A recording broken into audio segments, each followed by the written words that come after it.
I personally think what Robert Hur did is brilliant, and I don't think it was political at all, regardless of his personal partisan affiliations or not. I mean, he doesn't think that it's worth taxpayer money to try to prosecute a man he doesn't think a jury would find guilty. But it put the Democrats over a clear barrel here, because if they attack him as a partisan, well, then why didn't he prosecute him? And if they just say, well, it was gratuitous, like they're saying, oh, this rhetoric is gratuitous, well, what it is he is saying that he can't prosecute Joe Biden because he doesn't think a jury will find him guilty because he's a doddering old senile fool. Now, the notable part here for me as well is, like I said this morning, if you read my morning piece, if you subscribe to the email, the Republicans from here on out repeat after me, you need to utter one phrase repeatedly: release the transcript. Release the transcript. I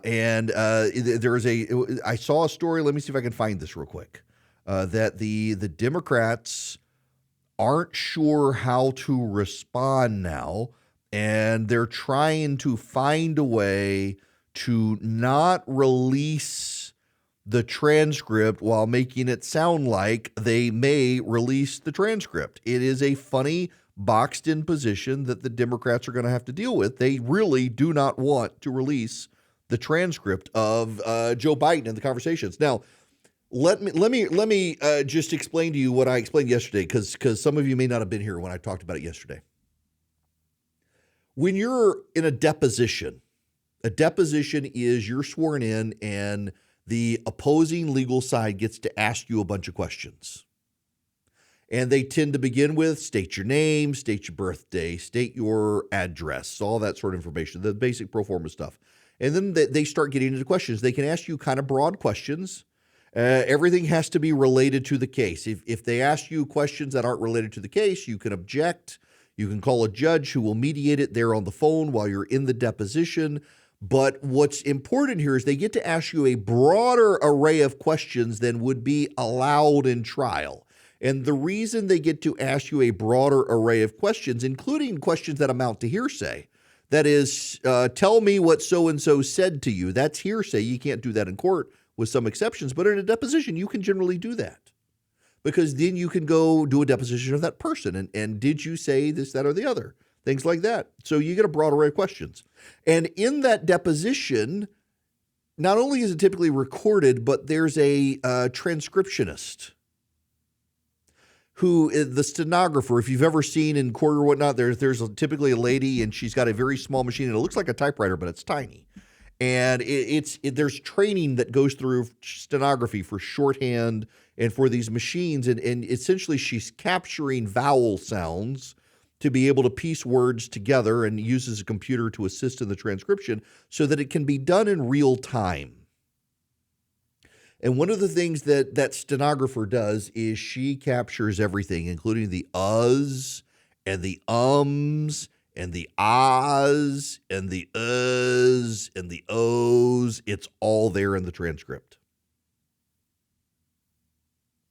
So, for example, if I were to say, I can't recall the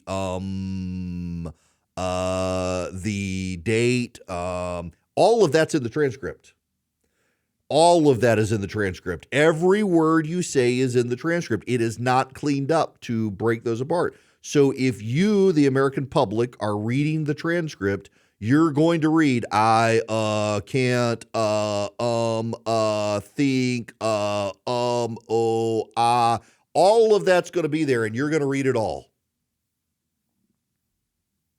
The stenographer isn't editing.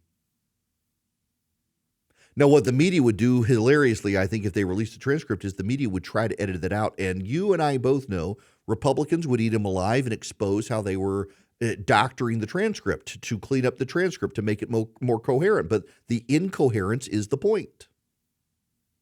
That's why Republicans just need to be constantly just beating the drum of release the transcript. Release the transcript. They've got the Democrats over a barrel on this. They totally have the Democrats over a barrel on this. The Democrats can't release the transcript without redacting portions of it if they try to redact the ums and the uhs, they're going to get exposed.